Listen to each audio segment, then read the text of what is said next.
Vikings are in a great spot at the quarterback position, not just for the rest of this season, but beyond, because of the options that they have. You talk about before, it was Kirk Cousins. Do we bring him back as a bridge quarterback or not? Either way, we got to draft a guy 2024. And that guy that we do draft next year, we got to make sure that we are absolutely right on this guy too. Maybe you still bring back Kirk Cousins as a bridge quarterback, or you can bring in Josh Dobbs as a bridge quarterback, still draft a guy 2024, or maybe you feel good about what you have in Jaren Hall and Dobbs to where you go, let's say, defensive tackle in the first round next year and let Dobbs and Hall battle it out for the starting job in 2024. There are so many options that the Vikings have at their disposal. For Josh Dobbs, I'm not crowning him, as some may want to do, as the future. Go ahead and sign him to a multi-year deal. I'm not there yet. I need to see more from him. The level of productivity he's had in these two games, so we'll talk about that in a second. It's been really good. Just need to maintain that level of consistency, and then maybe we can have another discussion later. But the main thing for me is that you don't just bounce around the league and coincidentally it's everybody else's fault. The only player that I've seen that bounced around the league and it's just, okay, he didn't get a fair shot was Kyle Sloter. In fact, Sloter, I don't know what happened outside of Minnesota. I can't speak on that. But when he was in Minnesota, when he was out there on the field, preseason games, that man was balling. Destroying the competition. And last time I checked, football is about, okay, who makes the most of their reps? Kyle Sloter was certainly doing that. And everybody that was anti-Sloter, whether it was the previous coaching staff, the certain members of the media, fans that would come after me and say, Kyle Sloter, he's not the guy.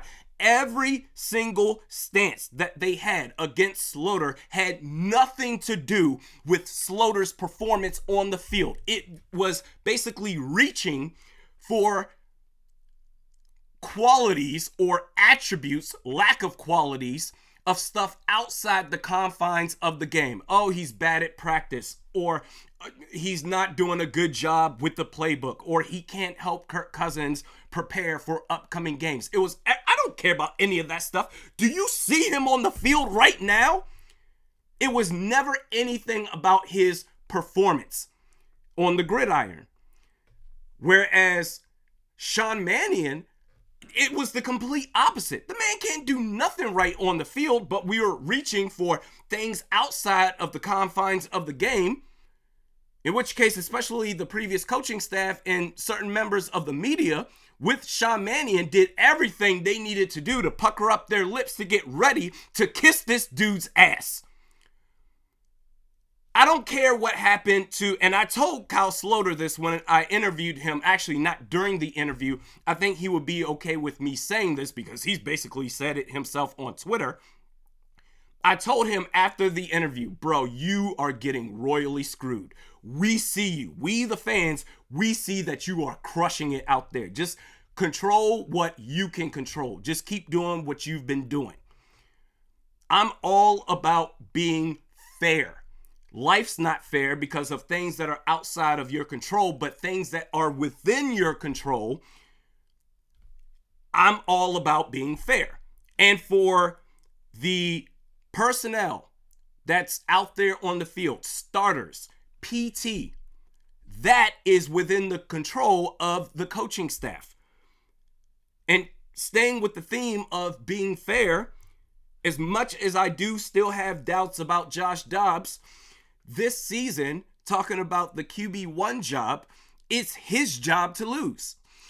His 2 games in Minnesota so far, he's completing 67% of his passes, 3 touchdowns, 0 interceptions. Add on top of that, 110 rushing yards and 2 touchdowns. He's not perfect. He also has 3 fumbles so far. He nearly threw an interception to Paulson Adebo yesterday, targeting, I believe, Jordan Addison. But we can't deny what he has done to help this team win the last 2 games. The Vikings are on a 5-game winning streak. 3 of them with your starting quarterback, and the last 2 with this guy that you traded for out the blue without missing a beat at all. In fact, I would say just the fact that he can add an extra element with his legs, the Vikings, dare I say, may be a little bit more dangerous offensively. You look at the spy commitment that the Saints had yesterday. I know some of it was with Demario Davis, some other linebackers as well. They mixed back and forth. But think about if you are so dynamic with your legs that the defense fears the possibility of you taking off. You have a linebacker who's just focused on you. You can take him out the play to where if you are going to throw the ball, then guess what?